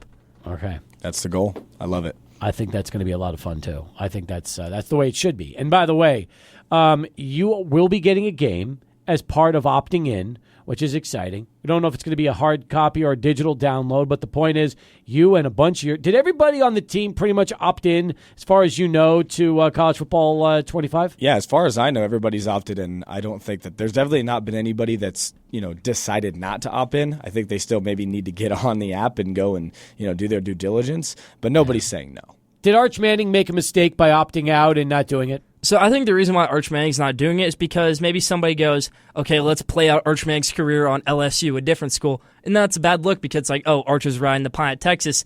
In this video this guy just did, it looks like he'd be great at LSU. Maybe that's the reason why they're not doing it. Could be. I don't think it's Arch's decision. I think it's a family decision. You think so? So you don't think Arch had the call? That's a part of video games. I mean, if he's in Madden, they can put him like he's the quarterback of, let's say, Denver Broncos, and they put him on the Cowboys. That's any video game you can do that. Does it bother you when you're already hearing Dion try to use a power play for Shedeur when it comes to his NFL draft stock? He's not the best thing since sliced bread, and Dion thinks he is, which is the issue. He's a great quarterback, but he's not the best thing since sliced bread. Yeah, I agree with that 100%. And I do want to touch on the Arch Manning thing for a second, too. Yes. I think that's actually more detrimental than it is helpful because that's more of a headline that you don't opt in than you do. I mean, there's things like that's. I feel like being in the video game is another part of being in the media, and Arch Manning is in the media plenty, and you're going to have to handle all those type of things. So by saying, "Oh, I'm not going to be in the game because of X, Y, and Z," makes it more of a bigger deal to me than just saying, "Yeah, I'm in the game. So what?" And people are going to do what they want, and that has nothing to do with me. It's a video game, and I'm real life. Yeah. So that I think that Arch made a mistake in that sense. We're going to come back. We'll wrap things up with Cade because he's got to head out. He's got some other obligations coming up. We got 30 more minutes with Lane. We'll do that in a moment. But first, here's Adrian in this bottom of the hour Sports Center update.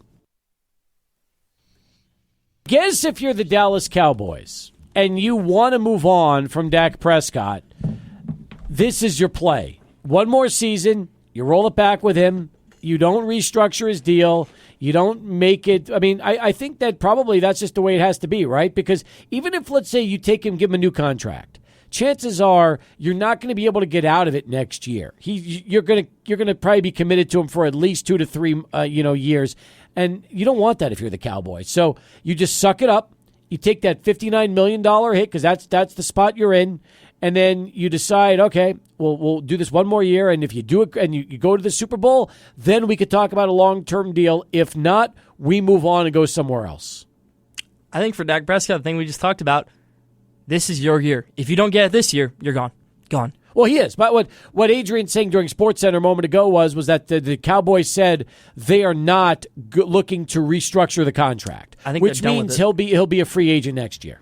I think they're like, okay, if things don't work out with Dak, maybe we get off to a really slow start. We've got Trey Lance on the bench. We can always play him. Let's see if he can live up to that number 3 pick potential. And also, we're done with Dak. We don't have to extend him. We don't have to do anything anymore because we didn't give him an extension. Can you imagine if he's like that Russell Wilson situation in Denver where you have him and you just bench him? How crazy that would be, a $60 million quarterback on the bench. That'd be crazy. What are your thoughts on that? I mean, he had a great year last year. It wasn't like Dak had a terrible year. Statistically speaking, he was one of the top 5 quarterbacks in the league. He just doesn't win in the postseason. I mean, statistically speaking, he's one of the best quarterbacks in the NFL, and he Yes. is year in, year out, but he can't do anything in the playoffs. He's like not you a said. playoff. He's not a playoff guy. It's just what it comes down I to. don't think he ever will be. You might be right. But maybe he goes to another team in a few years and is great. So What do that's you the think, thing to worry Cade? about. I think it's hard for people to go to another team and then be great like that. I think that when you have a stand with a team for this long, a lot of times it's make or break in the sense that you either make it into something or it ends up not being what you wanted it to be. There are obviously those cases where at times guys can move around teams and then they can go to a different situation, have a new spark and a new light, and something can happen there. But I feel like for the vast majority of the time, that's not what happens. And when your time is done with your career as a veteran in that organization and you move somewhere else, sometimes I feel like if a team needs somebody to put somebody in to give them stability, sure. If they need somebody to go in and re-spark an organization, I'm not sure. Meanwhile, let's talk for a second about these rules changes in the NFL. The new kickoff rule. Do we like it or do we hate it? Specifically, what's going to happen is this year, kickers are going to continue to kick from the 35-yard line. The other 10 players on the kickoff team will line up at the receiving team's 40-yard line. At least 9 members of the return team will line up in a set-up zone between the 35 and 30-yard lines. Up to 2 returners can line up in a landing zone between the goal line and the 20-yard line. So here's my thought on that rule right there. So they obviously have an XFL, and there wasn't really a big difference. XFL kickoffs are normal. Those are XFL special team coaches. I can guarantee you at least one NFL special team coach is going to find a loophole in this rule and figure out a way to do something crazy. Either it's a defensive way or offensive way. You can't do an onside kick anymore. Those are gone. There's onside kicks, but... Well, no more surprise onside kicks. You're right. And that kind of stinks. I kind of like the surprise onside kick. It could change the game around. It really could. But which actual onside kick nowadays with the rules changes actually worked? I think they did a rate of how the success of onside kicks, and they're so low now. Maybe fake punts are the better way to go than an onside kick, I think the best thing about onside kicks is in college football, close game, kicker decides to take it himself, that's the best. Well, they want to reduce concussions, so maybe this is one way to get that done. So here's my opinion on this. I think that it is safer and healthier for the players because kickoff is one of the number one ways that guys get hurt. You're flying at 100 miles an hour, you're running into each other like crash dummies, and a lot of guys get hurt on kickoff. It's been like that for a long time. However, I want everyone to at least imagine right now that you're turning on the TV and you're about to start for a big playoff game or the Super Bowl, and they show the shot from the blimp or from up top, and you see the teams lined up and the kickoff goes and everybody runs down the field. Like, that's something that we've known in football forever. Yes. And that is going away. And so that part of it, I don't know, that puts a little more salt in the wound for me because it looks so much different. You know what I mean? Optically, like, that is a huge part of football. That's how we start every single football game, is with that kickoff, the players running down the field, the ball flying through the air, and then you start your kickoff, And that going away, it stings a bit. Yeah, but not only that, if you're lining up on the 35 for a kickoff and the kicker is able to kick it from the 35-yard line, no kick should ever be returned. A kick should basically be blasted out of the end zone every single time. That's what I was about to bring up. Unless there's a 40-mile-an-hour wind in your face and the ball just gets held up. There's there's no pressure on the kickers now. None. Because it's literally just the kicker out there. You put a kicker in practice, they're not missing anything under 60 yards. You put a kicker out there, it's only him in that area. They're making it out of the end zone every time. Every single time. So it's kind of a weird rule because all it does is you just, okay, so nobody has to run anymore on kickoffs, and it's just going to essentially be a bunch of guys just kind of I don't know, lining up opposite each other and not doing anything on these blasts. I would be curious to see if we start to move with the new kickoff and not being able to do the surprise onside kicks or things like that. If we're moving into the direction of the go for it on 4th and 15 to retain possession instead of doing an onside kick. I'm wondering if we're going there quickly. That's definitely where they're headed, and I don't think that's right. I just don't think that's right in any way. For it to be 4th and 15, it's too easy, in my opinion. 3 other rule changes: the prohibition of the swivel hip drop tackle technique. We're making it really hard for defenders at this point. Do I understand safety? Yes. I play offense, and I'm in a position where the refs try to protect us as much as possible, but I'm the first one to say I think that they make it increasingly harder for defenders to do their job. And so while I understand that this is a dangerous type of tackle technique, I mean, I just don't know where it ends. We if you would have rewound 10 years ago and then you would have told us all these different rules and regulations for defenders were to go, and it would have felt like an overload. And because we put them in slowly over time for defenders, it dampens it a little bit. But I think it's become very hard for defenders to do their job. I really don't see how when a guy is 10 yards down the field and someone tries to catch up to him, how they don't hip drop tackle him and how that's not a penalty. Right, because then you're just arm tackling and diving at that point. If it's Marshawn Lynch, he's carrying them 20 yards. If it's Derrick Henry, they're carrying them 20 yards. Exactly. Teams now will be allowed a third challenge after one successful challenge. It used to be where you had to win both challenges to get the third challenge. Now you win one, you automatically get a third. Do we like that? I don't like that. I think it should be you win your challenge, you get another. You win your challenge, you get another. Yeah. Continuously, you keep on winning it, you get another challenge, but you lose, you're out. Yeah. Lose, you're out, yeah. Last one, and that is, it says if there is a doable foul during a down in which there's a change or changes of possession, including if one of the fouls is a post-possession foul by a team during a scrimmage kick, the team last gaining possession will keep the ball after enforcement for its foul, provided it did not foul before the last gaining possession. That just is a lot of words. I don't understand it, and I hope we don't ever have to deal with that. I hope we don't, because there are so many new rules now. Just let us play football. Exactly. Double foul during a down. I'm like, come on, guys. What does that mean? Does it mean basketball? Double foul? I don't know. It's crazy. All right, Cade, you got to get out of here. It's great to see you. I'll see you back again on Thursday before we get ready to resume things with the college basketball and the Sweet 16. Again, for Miner fans, excited, April 20th will be the spring game, 10 a.m. on a Saturday. I know a lot of fans are going to be excited to go out and watch you and watch the team play, and they've got about another, 3.5 weeks before that becomes reality. Yes, tickets have gone on sale. Go out, get them. It's going to be a really cool event. I know they're trying to line up some cool things for that. We'd love to see a ton of people out the spring game with a huge support. It'll really, not only be cool for fans to watch, but it'll bring a lot of hype going into the season. And it's just a cool opportunity to come see us get to do what we've been doing over the past couple of months and how that's going to kind of come to fruition on April 20th. So it's going to be good. Hope you guys have a good rest of the show. Sorry I have to bug out early today, but I know Lane's going to hold it down for you for another 15 minutes or so. Looking forward to it. We'll see you again back here real soon. Sounds good. Thank you. All right. He's Cade McConnell. We'll come back. We'll wrap up the hour with Lane. We'll talk baseball next. We'll get Lane's thoughts on who he believes is going to win this year. We'll do that in a moment. Sports Talk continues. 600 ESPN El Paso.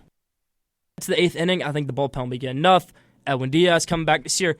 How many wins did the Mets left on the table last year with no Edwin Diaz? I say 15, 20. I'd say probably closer to 6 to 8, but I mean, I don't know if I go that But many. then you think about it, the 9th inning games that were blown, the 8th inning games that were blown because you're having your 8th inning guy pitch in the 9th inning. You are so optimistic. I am. See, I used We to got be. to clip this one. Can I say this?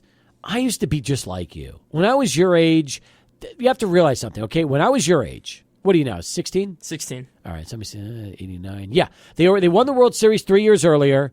We're talking about the tail end of like Gooden and Strawberry and those guys, and Hernandez and Carter already moved on, but I was still really, really high on the Mets. And then I got older and I became more cynical. And now I'm extremely pessimistic because this team just did not invest. They went cheap this offseason.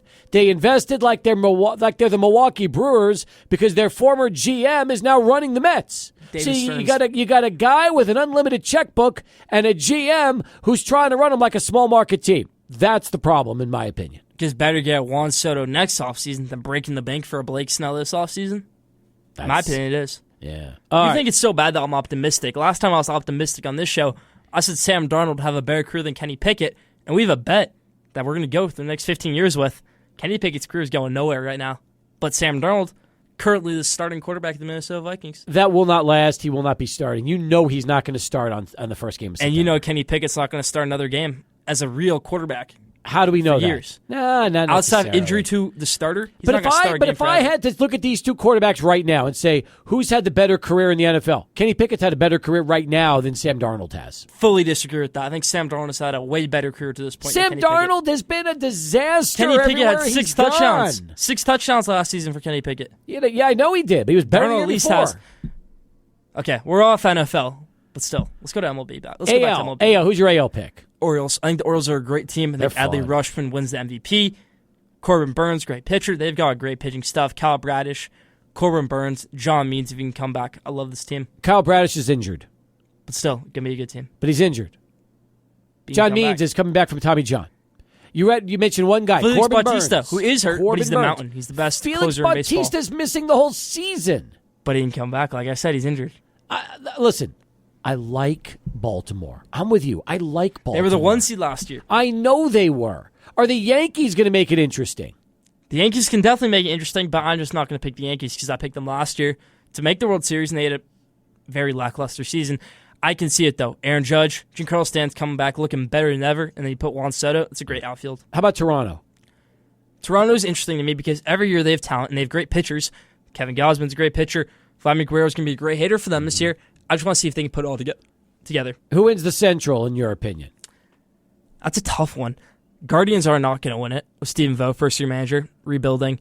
Royals are out of it. Twins are out of it. I'd say I'll go with the Tigers right now to win that division.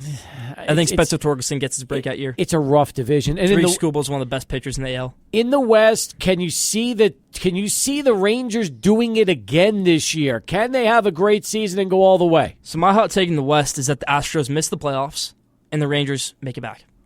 How deep do the Rangers go? I think the Rangers go back to the ALDS and lose in the ALDS. All right.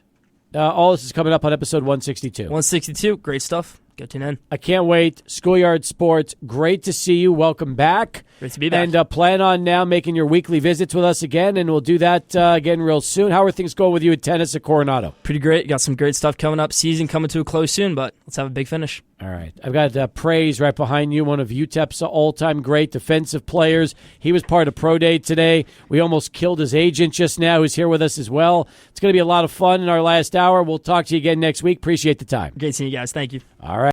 He's Lane Frank joining us here on Sports Talk. As promised, Praise Amehule, who is just in his Pro Day. We'll get his thoughts in a moment as Sports Talk continues. 600 ESPN El Paso. Final hour of Sports Talk underway. Welcome back, everybody. Been a great show so far. It's going to keep that way right now as one of our all-time favorite human beings is back with us for another visit. He is UTEP defensive lineman and one of the most disruptive players we've seen in quite some time. Praise Amehule back again. Welcome back on your fresh off your Pro Day today. And, man, you were shirtless. It was like 50 degrees outside, and you didn't care. You were ready to go, and you knew exactly what you had to get done. Yes, sir, man. It's good to be back, man. Like I said, it's been a while. I'm definitely a legend on the show, man. Shout out my boy AB in the back, man. You are. That's right. How does it feel knowing that you have legendary status on Sports Talk? Is that a good feeling? It's a great feeling, man, because, like, you know, the relationship is mutual, you feel me? It's not like just media and play it. Like, it's really, like, mutual, you feel me? So, like, yeah. It's a lot of love and respect. Man, Adrian took great care of you during your football season. He did, man. He got you fed. Adrian was like my plug, bro. He was. The guy. I love this. Between all the meals you ate and Oscar Arietta and the autograph signings, man. If they tuned it in right now, shout out Allstate. Yeah, he gave you a little NIL love these last few years. Shout out my agent too, man. Everybody, man. Shout out the whole city. Shout out to Alex Campbell. He is with us as well. We've got sir. Ajax Sports Marketing here, and Alex, welcome aboard. How are you so far? Yes, sir. Doing great, man. Steve, thanks for having us. Excited to come out here, see Praise do his thing, and show out for all those scouts today. All right, so you tell me, what was your reaction when you saw Praise today and the workouts and just the overall turnout at UTEP's Pro Day? First thing I looked at Praise, they were doing the first thing they do in a pro day, they do these body footage shots, get a composition, figure out what they are. And I looked at him and said, is that the same guy that was starting here in August? I mean, he's put on a transformation. He's been putting in work. So he's put on such good weight, and it's all muscle, not fat. So I was really proud to see the development he's put in this past few months, and then let that translate into some good stuff out there on the pro day on the field. Thought it was really well attended. UTEP did a great job getting the scouts out there. I think I saw about 18 clubs out there, which is great. Anytime you got a guy like a Group of 5 school out in El Paso putting out guys like that, I mean, that's a good turnout, and that's going to lead to great opportunities for Praise and all the other dudes out there competing today. All right. I got to ask you now that Alex mentioned your body transformation. You tell me, was this a pretty significant transformation over the last few months? Yeah, growing up, I wanted to not play college football, but I saw a meme of Sean Oakman, when he was going, doing great things in Bailey, but he just looked so jacked. So I was like, man, I could live like that, you feel me? I could just, just be in the gym and just hit a bunch of protein shakes after, you feel me? And just be committed and just be in the right nutrition and just the right, program and stuff. And then, like I said, my agent did a great job of, getting him into a great place, with a great staff, and just able to look out for me as far as workouts and then just my meal plan. By the way, as far as workouts, where'd you work out? Where'd you prepare yourself over the last few months? I was down in Dallas, man, down in Bilford. Shout out to my guys, Chico and Jay, man. Shout out to the whole Bilford staff. They do a good job with you, it sounds like. Great job, man. They really do. And how was – okay, look, exactly like everybody else how you performed. How was your pro day? If you had to put a grade on your pro day, what would you grade it? I give it a B, man. For myself, B, you feel me? A little chilly out there, like I said, but, it didn't stop nobody. You just got to go out there, life's going to throw shit at you, but you got to go out there and just hit it on the fly. Like my agent told me yesterday, it's you got to be ready, man. You got to be ready. I didn't know he was going to talk about the weather, man, but you feel me? Yeah. Got some false advertising going on. You can't call it the Sun City. It is. Wow. I know it's spring here, but the crazy thing is it's going to be about 76, 78 degrees in a couple of days, and all of a sudden you'll be like, wow, same place? Yeah. Wow. It's crazy. It's pretty crazy. How was, for you, would you say, was the weight room okay? Did you guys do all right there? Yes, sir. Everybody did a great job, man. I was very proud of everybody, and just the way, they came out there and was just ready to work, I heard Andrew Meyer was unbelievable. Yeah, he was, man. You feel me? He definitely gained a few eyes, feel me? He gained my eyes, for sure. He had a 33-inch vertical. Yeah. And then a 9.8 broad jump. What he was doing was crazy. Yeah. For an offensive lineman? You feel me? Yeah. Oh man, shout out my boy Andrew, man. How was your 40 time? You guys do okay? Yeah, they didn't really give us the times yet, but I think I did good. You feel me? Just went out there and did my thing, just ran, bro. That's exactly. Well, listen, you've always been. Here's the funny thing I always think about pro days. Okay, you've been playing for UTEP for the last 4 years. If any scout ever came to watch you, they know exactly the kind of football player you've always been. Disruptive. You make plays. You get sacks. You get hits. That's just it. And yet. Isn't it interesting how so many scouts come in today, they watch you for a couple of hours, and that's how they grade you? And I don't want to say that your last 4 years doesn't mean anything, but I've always found it interesting how one morning is so important versus 4 years. We're talking 40 games and what you've been able to accomplish over those 40 games. It's life, man. You got to just play the game, bro. Feel me? It's life. Now, how did you find Alex Campbell from Ajax Sports Agency out in Dallas? How did you guys get together? Mutual Facebook friends. Wait a minute, seriously? You found yourselves out on Facebook? Is that true, Alex? I might have slid into the DMs a little bit. Alex, how long have you known about Praise? Oh, man. Well, I've been trying to get Praise to come to the league for a couple of years now. I think I saw him towards the end of the 2022 season.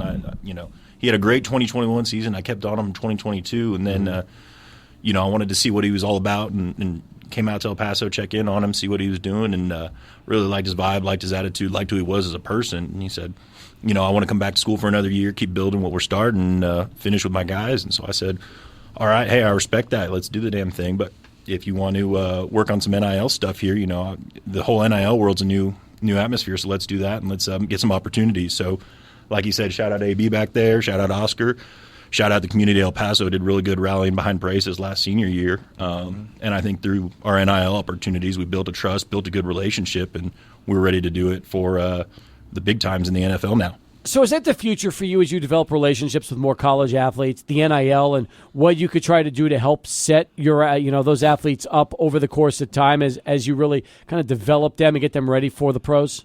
Yeah, I mean, I think it's necessary. It's a necessary, whether it's good or bad, whatever you want to think of it, it's necessary here. I got in this business because I wanted to work with guys like Praise, use my knowledge and what I know about business and contracts and all of that to help him and teach him how to be his own business. And, I think that's one of the first things I told him was, you're a business now. You're in the business of being a professional football player.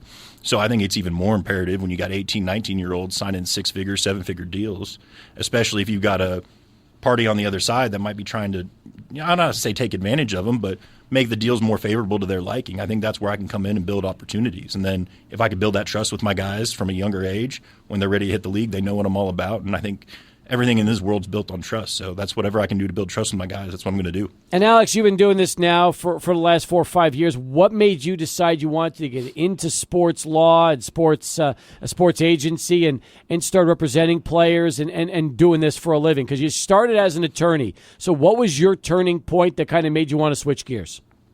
Yeah, I mean, it's really just a passion. Everything you hear about when you're a kid is do what you love, and you're never going to work a day in your life. Well, I didn't love being an attorney. It was good. It was fine. It put food on the table, but it wasn't what I was passionate about. And I see guys like Praise and see how passionate they are playing football. And I'm not out there, benching 225 19 times like Praise is. So I want to be involved with the game and give back however I can. And so using my law degree and using my knowledge of business in that sense was the best way for me to help guys and do something I'm passionate about. So, 5 years ago, I went out and said, let's go get certified, be a licensed agent, and start my own agency. I love it. And again, it's fun to watch because you're starting out now and realistically, compared to some of the other agents, we were just around Lee Steinberg during Radio Row and the Super Bowl. We know what he's been able to accomplish. You're kind of getting this thing off the ground, but maybe that's fun because in the next few years, we could be talking about you and all of a sudden your client list, your portfolio has more than tripled, quadrupled, whatever it's going to be, and you get the chance to grow it. And here we are kind of talking about Praise as being one of, I don't want to say one of your originals, but truly one of your, one of your first few clients that has a chance to go play in the NFL. Yeah, absolutely. It's a process. It's something you got to build on. Success doesn't happen overnight. And, everything I do is kind of an analogy to what Praise is doing out there on the field, what my guys do out there on the field.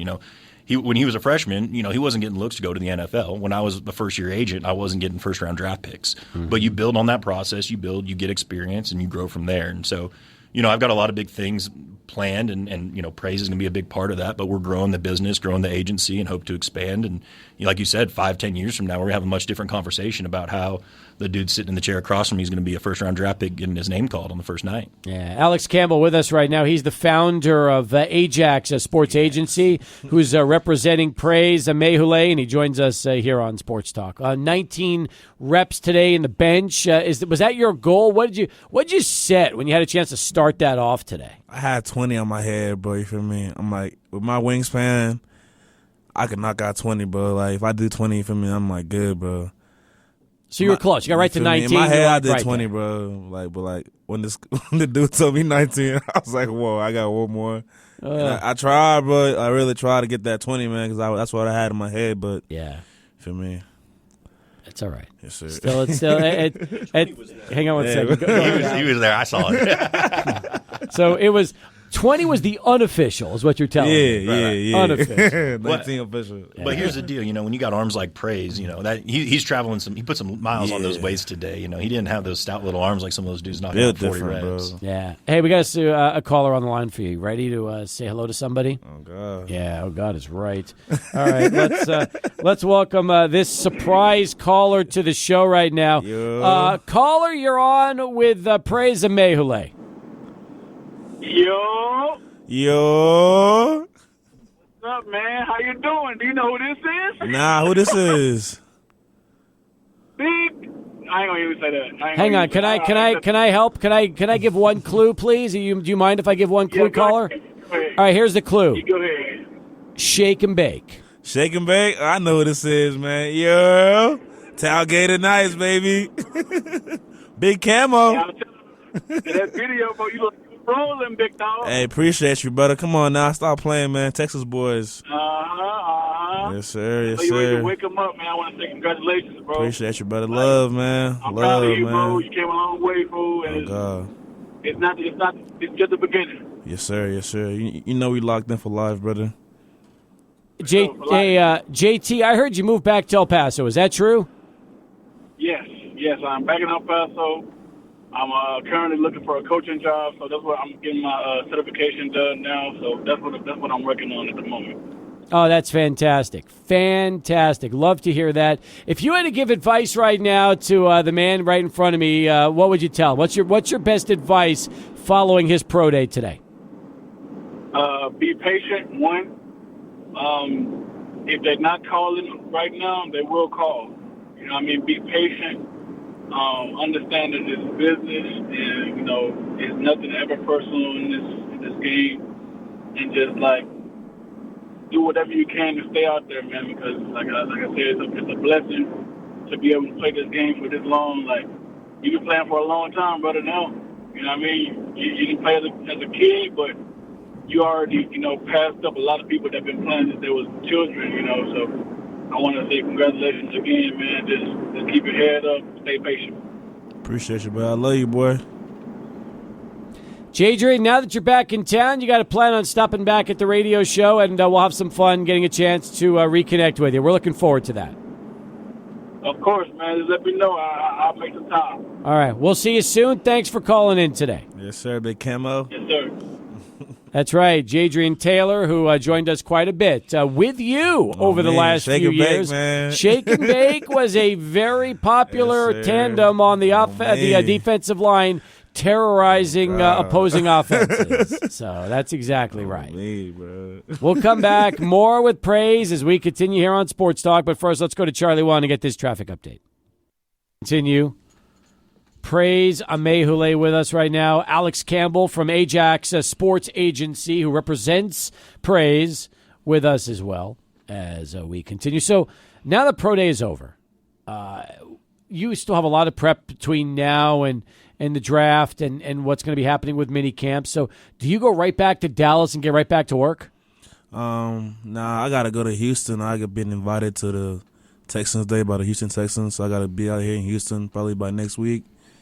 Get that done, and then, you feel me, probably go back to Dallas and just continue training and just staying in shape. Explain to me about what goes on in Houston. What's that about? I'll let my agent, because like I said, it's Okay, my first good. time. I'll let him do his thing, man. That's why you're paying him the big bucks, right? You feel me, bro? Like, I make my got job it. easier, man. That's fine. Alex, what's happening in Houston with the Texans? Yeah, so the Texans, just like all the other teams, get an opportunity to host what's called a local workout day, local pro day for guys that are from the area. And so if you went to high school or college within the Houston area, just like Praise did, you get an opportunity to go work out, get a chance to see the facility, become familiar with your hometown team. You know, it works for the players. It works for the team. They get another look at the guys, kind of kick the tires.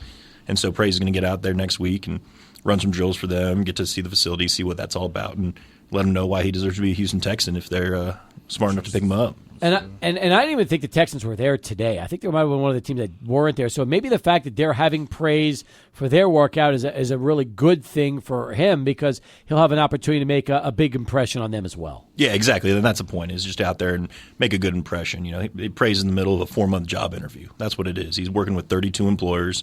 He's trying to impress them all and get a job offer from them. You talk about the stress level. This is what you get to deal with as the agent. But you tell me, I mean, you're representing your clients. You're trying to get as much exposure for them as possible before the start of the draft and then mini camps. What's it like for you? Just knowing that networking is the name of the game, and just trying to get as many people to see tape of Praise and workouts as they possibly can. Yeah, absolutely. I mean, you know, stress is nothing. You know, pressure makes diamonds, right? That's kind of what I go by, and so it is what it is. But that's part of the job. That's part of the description. So I'm happy to do that. That's what I'm here for. I want to make my job is to make Praise's life as easy as possible. So all he has to do is focus on football, go out there and compete, and do his job out on the field. So let me take those questions. Let me take the brunt of the scouts and make sure that they know the name. And if they don't know by now, then that's kind of on them.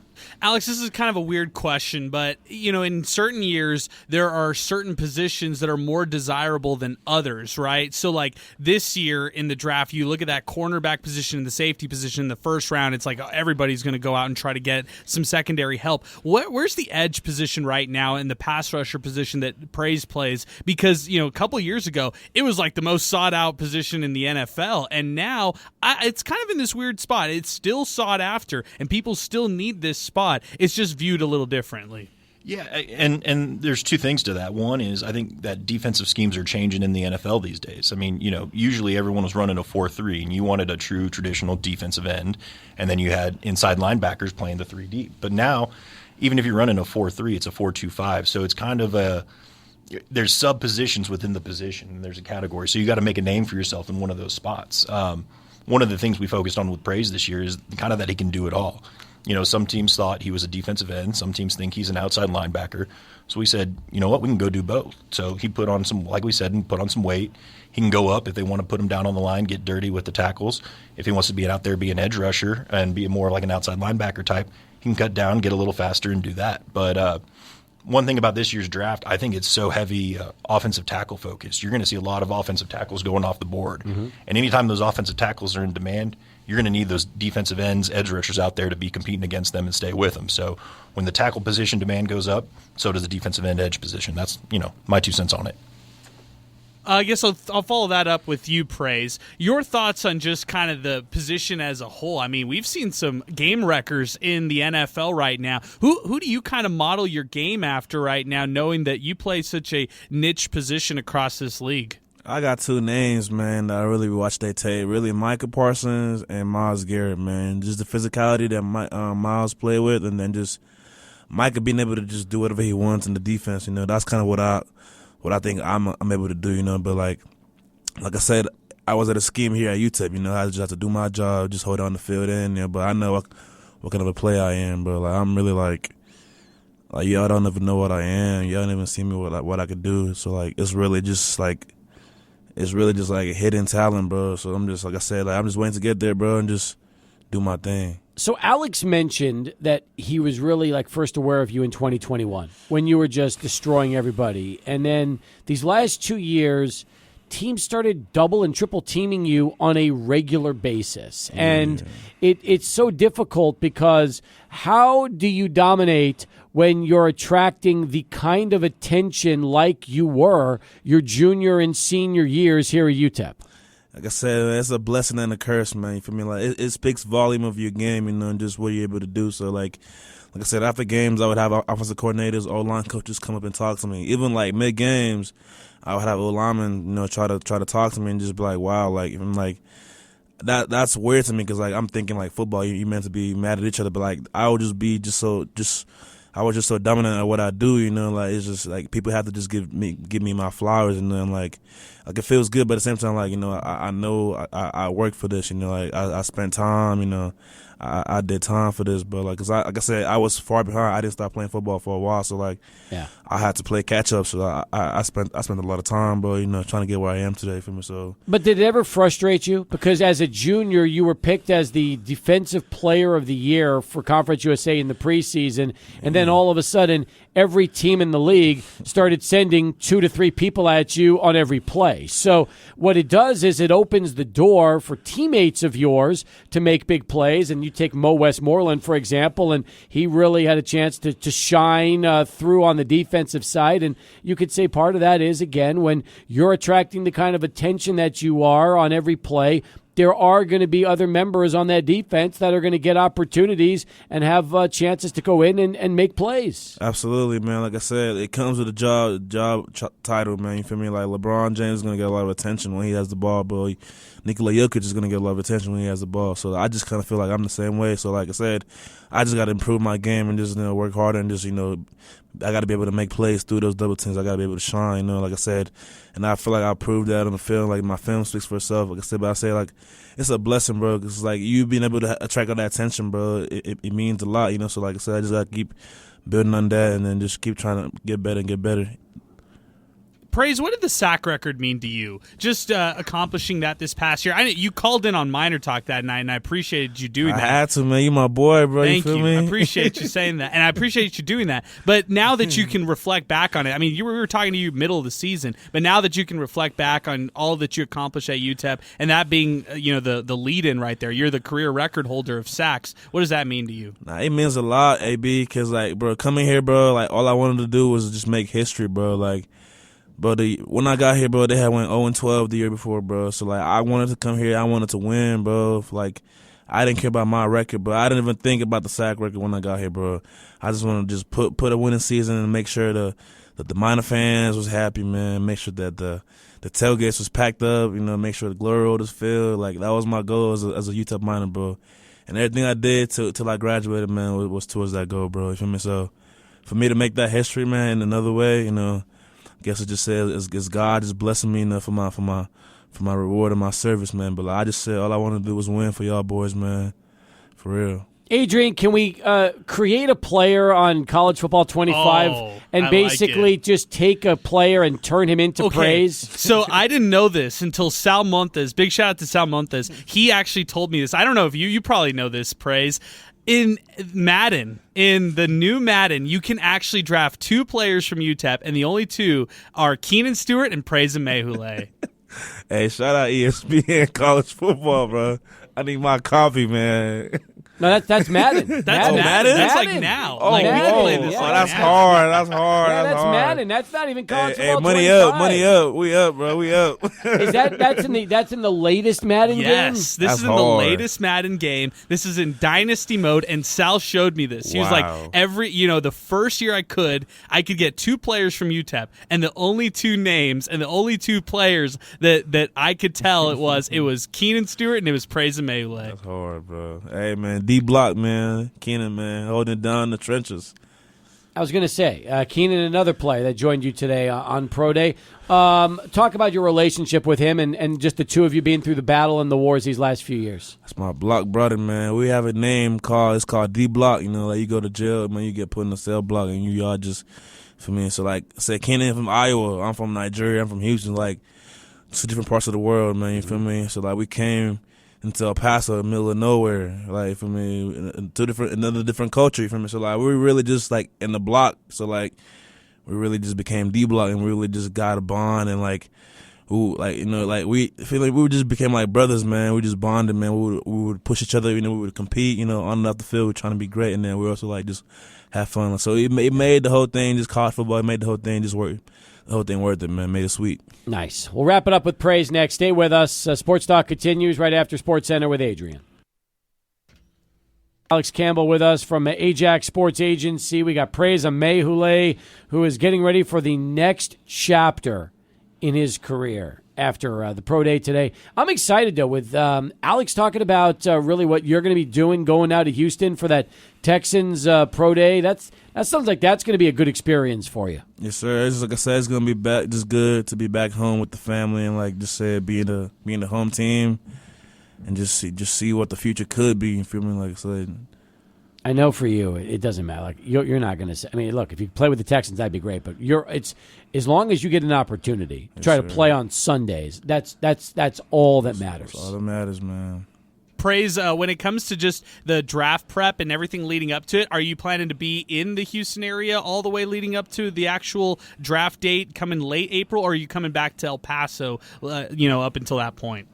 I'll probably stay in the Dallas area, not too far from home, not too far from El Paso, you feel me? So I just stay where the business is. If I got to be in El Paso to be on the 600 ESPN show, then I come to El Paso. If I got to go to Houston with my family, then I'd be in Houston. But I'm probably going to be in Dallas in the meantime. Now, have you had a chance to talk to any teams and actually do any interviews yet? Nothing like that? Not really. I talked to a couple teams, but none crazy, you feel me? Well, it's too bad because, Alex, I'm going to tell you this. I think Praise's personality will win over every team. I mean, when we first talked to him as a freshman, that was the first thing that stood out to us. He remembers your first name, and then he starts addressing you with that, and he never forgets it. And his personality kind of matches his play on the field. So I'm hoping he'll get an opportunity, not just during that Texans workout, but then to talk to the organization and talk to some of the people running it, because once they get a chance to sit down and have a face-to-face with him, they'll realize just how special he is. Yeah, I think Praise is being a little modest too. January feels like a lifetime ago, but we were over at the College Gridiron Showcase in Fort Worth, and I got a stack of business cards. It can't fit in my pocket anymore from teams that were trying to meet with him and talk to him. But you're absolutely right, and I think that's kind of like you said, the way he is in person is the way he plays on the field. He'll take those double teams and those triple teams if it means one of his teammates is open for a sack. Like that's what he does. He wants to make the team better, wants to make the team win, and that's what he's going to do for an NFL team. And his teammates are going to love him. He's going to gravitate to him. Yeah. He'll be the life of the locker room. Now you tell me, NFL's the goal. It has to be the goal. That's at this point you've been playing for that chance, and we all know that. If it doesn't happen immediately, do you look at the UFL? Do you look at the CFL? Because you've had teammates that are in both leagues. You've had teammates that are right now on a UFL roster. You've got teammates that are in a CFL roster. So you tell me, is it NFL or bust, or is it just you want to play professional football and have that opportunity to eventually play on Sundays, whether it happens this September or in the future? I say option 2, man. You feel me? Like the goal is to make it to the league. And like I said, we're already trained this far and we already got here, so might as well just keep pushing. So once I get there, if it don't work out, like I just said, just go back, watch the tape, see what I could do, take the coaching. Like I say, it's always constructive criticism. It's never, it's never hate. Like Jadrian says, it's a business for me. So like, take it with a grain of salt, go back to the lab, and then just try to come back harder the next year. You feel me? Mm-hmm. I do. Okay, last from me as far as the UTEP goes, Praise. Best memory you have, and then any regrets at UTEP? No regrets, bro. Never regrets, man. You feel me? Like I said, all my teammates, bro. I can sit here and name all their names, bro. I swear to God, like those are my dudes, man. So if I could do it again, bro, I run that bit back turbo. For me, just like Gunner said. But so yeah, like best memory, bro. I'll have to say when we beat NMSU at that stadium, bro. Like got the Batum. You feel me? Because I'm like, man, them boys. So yeah, I'd probably be a good memory, and like just to see it, because like I said, I was new here, so it didn't really mean, it meant a lot to me, but like it meant much to my teammates, and like that alone was all I needed. You feel me? And like it meant that much for them. So like I was just able to be a part of their just them being happy. You feel me? Like as long as you're happy, bro, I'm happy, bro. Like what was that bus ride home like? Hey, we lit, boy. 40 minutes. Say, what's up? We finna go to Cincy, man. We up, boy. You know what I'm saying? Boy, we celebration. The NFC chicks finna come up to the UTEP, man. We finna party, Adrian. Meanwhile, you go to the campus today, and half the roster's different. It's a whole new coaching staff. Was it a little weird for you when you were there and realizing that it's an entirely different staff than what you've spent the last 4 or 5 years with? I mean, not weird, because like I said, it's my home, so I just felt right at home. Like it's like good.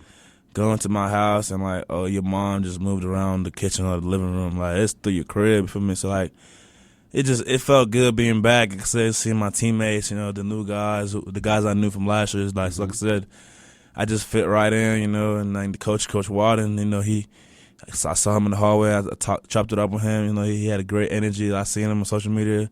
Got to meet him for the first time. Great dude, you feel me? None but respect for him and his staff. So like I said, like, it was love. They showed love and showed respect. So everything was good. We're excited. We're excited for you. We're excited for the future and where things end up. We're rooting for you hard, and just want to thank you for your friendship these last 4 seasons and dropping by on the show and us getting a chance to get to know you and our listeners as well. Appreciate y'all, man. Mr. Kaplowitz, Mr. Brothers, Boy, married man now, EB, feel me? That's right. I'm getting too much love from you today, so thank you. I appreciate it. I'm enjoying the Adrian Broadus Love Fest on the show today. It's good stuff. It really is. Thank you. Alex, we enjoyed meeting you as well, and I'm sure this won't be the last time we get a chance to talk to you. Continued success with the Ajax Sports Agency, and thanks for coming in today and joining us. Ajax? No, thanks, Steve. I appreciate it. It's great being here. Is it Ajax? Is that No. It's a soccer club. It's a soccer team for all the soccer fans. I know there's a lot of soccer fans in El Paso. They have a team called Ajax. Yes. Yeah, Ajax. No, we're I'll tell you something. If I've been calling it Ajax and it's Ajax, we've got a problem. It's Ajax, man. We just messing around. Sounds good, guys. We'll come back. We'll wrap things up next. Stay with us. Sports Talk continues. 600 ESPN El Paso.